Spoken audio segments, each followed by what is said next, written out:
Identificar cuál fue mi principal aporte en la militancia y en el ámbito social no me resulta muy simple y no sé si me corresponde a mí tampoco definirlo.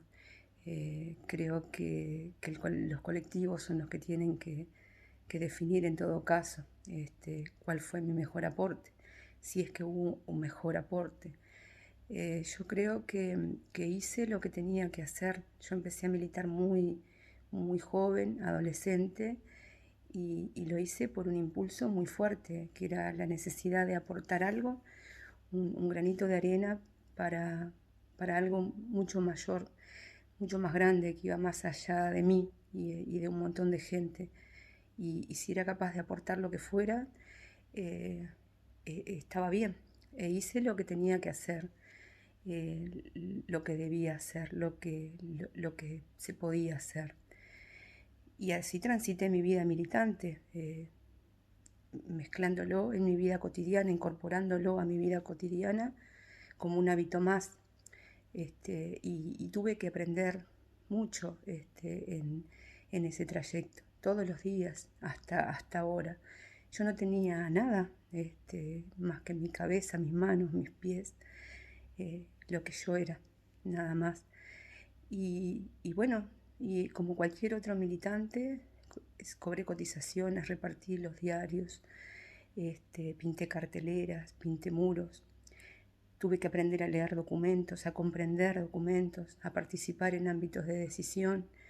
Y así la vida te va llevando a asumir distintas tareas. Y estoy hoy acá siendo diputada como una tarea más, así como lo fue la presidencia del Frente Amplio, así como fue la suplencia en el Senado, y todos los días, y igual que antes, sin nada más que mi cabeza, mis manos, mis pies, y bueno, y aportando el granito de arena que muchas y muchas militantes lo hacemos, ¿no?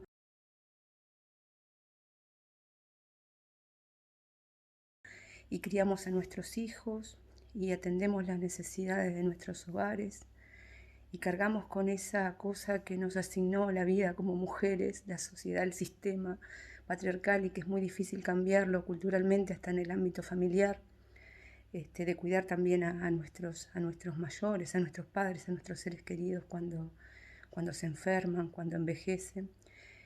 Y tenés que tener un equilibrio, porque una militante política de izquierda que proviene de la clase trabajadora somos muchas, y no todas, en su gran mayoría, las mujeres militantes políticas de izquierda militan en la base y son bien importantes en todas las tareas que hacen. Y, y generalmente se las hace invisibles en esas tareas, pero todas están cumpliendo roles bien importantes y no tienen tareas institucionales. ¿Ah? Y entonces si trabajan y también crían a sus hijos. Por eso también habría que analizar en profundidad el rol de las mujeres políticas y sobre todo de las mujeres políticas de izquierda, y comprender a veces por qué no queremos asumir tareas de responsabilidad institucional o de dirección política, porque tenemos que ver cómo se mueve una mujer en la militancia política en Uruguay y específicamente en Tacuarembó. Y si seguís profundizando al interior profundo, ahí se complejiza bastante más la cosa. Y bueno, y en nuestra agenda están las reuniones importantes que tenemos con las distintas organizaciones sociales, la mesa política, los sectores, etcétera, etcétera. Y también están otras cosas muy cotidianas, ¿no? Si tenés que comprar algo para la casa, para la comida, para tus hijos. Y es muy especial el papel que juega la mujer política, la comprensión que tiene, porque la mujer política no se aleja de las cosas cotidianas, de los precios del almacén. Este, yo conozco muchos militantes, compañeros excelentes e imprescindibles políticos, y me crié viendo eso, analizando un poco la situación de cómo eran sus vidas. Y muchos compañeros bien importantes, pero que en la casa no cumplían ese rol, se deslindaban bastante, o sea, no tenían la obligación de estar pensando en el día a día, en qué sucedía en el hogar, en qué se necesitaba en el hogar, en que necesitaban los gurises. No significan ser mala o buena persona, son temas culturales que los tenemos muy incorporados. Y la mujer política tiene que estar en todas esas cosas.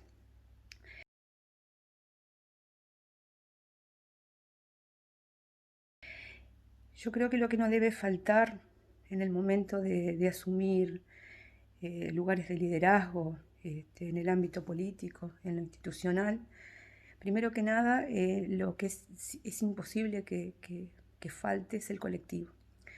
Nosotros pertenecemos a una comunidad, a una organización, a un colectivo, y por supuesto que tenemos que tener determinado perfil, determinados conocimientos de algunas cosas, determinados compromisos, ciertas capacidades, por algo nos proponen para esa tarea.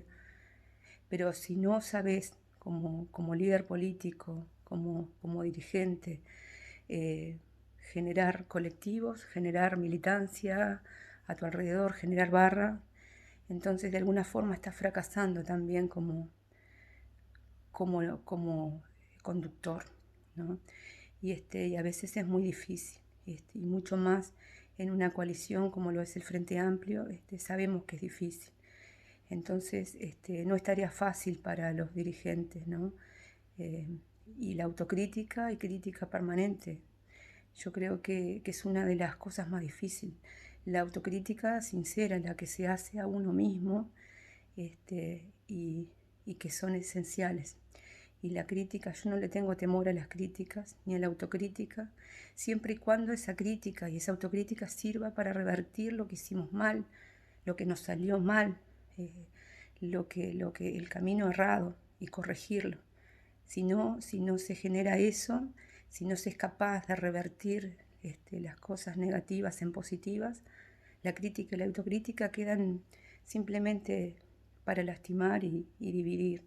Y eso no está bueno. Entonces hay que aplicar la crítica y la autocrítica con sinceridad y con fraternidad y con respeto.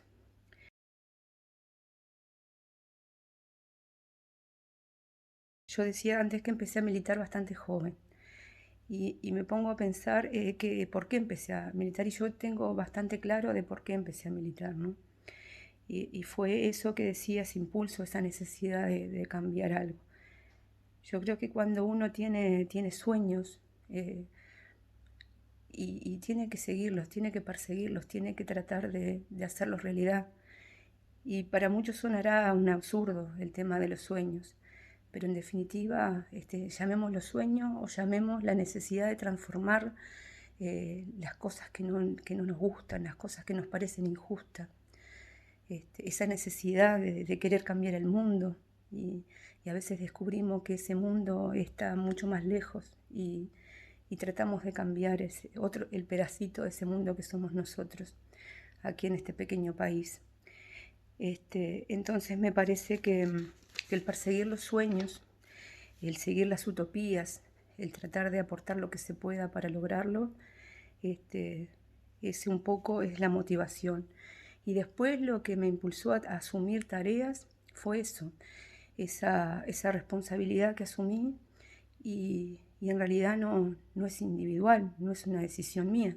Yo pertenezco a una comunidad, a un colectivo, y bueno, y los compañeros y la gente determinan cuál es la tarea que tenés que hacer, y son los que tendrán que evaluar lo que uno hace a lo largo de su vida, y, bueno, y definir dónde tiene que estar cada uno. Yo simplemente asumo una responsabilidad que se me asigna, y bueno, y tratando de cumplirla como he cumplido las otras, y bueno, a veces no siempre uno está en la tarea correcta, pero eso lo definirán también los compañeros y la gente que asigna esos lugares.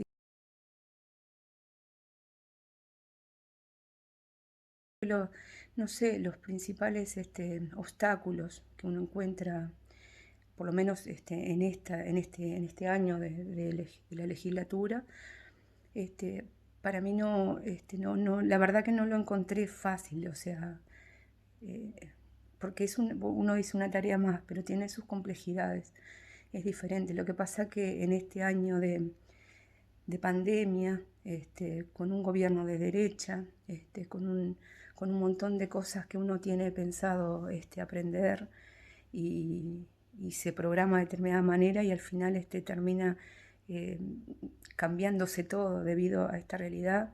Pero bueno, un año donde por lo menos me parece que en lo individual pude evaluar dónde estaban las debilidades, cuáles son las fortalezas que tengo. Este, Me pareció, asumí comisiones quizás que también no te permiten trabajar mucho colectivamente en el territorio, porque son más internas del Poder Legislativo.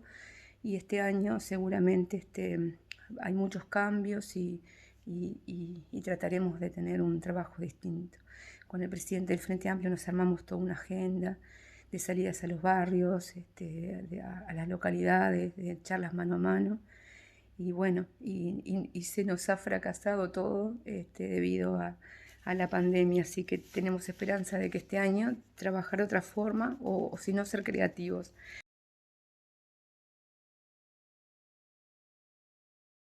Los mejores recuerdos son quizá los de mi adolescencia, ¿no? Cuando todo era bien difícil en la vida personal, en la vida familiar, y con mis hermanos nos hicimos militantes y como que fue quizá a mí lo que me salvó, lo que me salvó de muchas formas. Y tengo esos recuerdos de un montón de gurises y tengo la sonrisa de cada uno incorporada en mí todos los días. O sea, aunque las cosas fueran serias, fueran difíciles, estaba esa alegría permanente, ese cariño, esa humanidad, esa solidaridad. Entonces creo que la militancia de izquierda nos enseña todo un montón de valores y nos llena de cosas que nos hacen bien. Y si bien en mi vida personal han pasado cosas muy hermosas, yo creo que en la militancia, esa militancia fraterna de compañeros, de compañeras, ese transitar juntos, un camino bien complejo, creo que es lo mejor que me ha pasado y son muchas cosas juntas. A veces cuando uno asume tareas de responsabilidad institucional o de conducción política, tiene ganas de volver a la base porque en la base uno encuentra eso otro que a veces uno cuando está en una tarea de conducción o de responsabilidad, de importancia, también a veces se siente un poco solo. Y si hay algo que en esta militancia que nosotros queremos, que hacemos para lograr otras cosas, nunca podemos estar solos. Necesitamos imperiosamente de los compañeros y las compañeras, que para mí son las palabras más sagradas.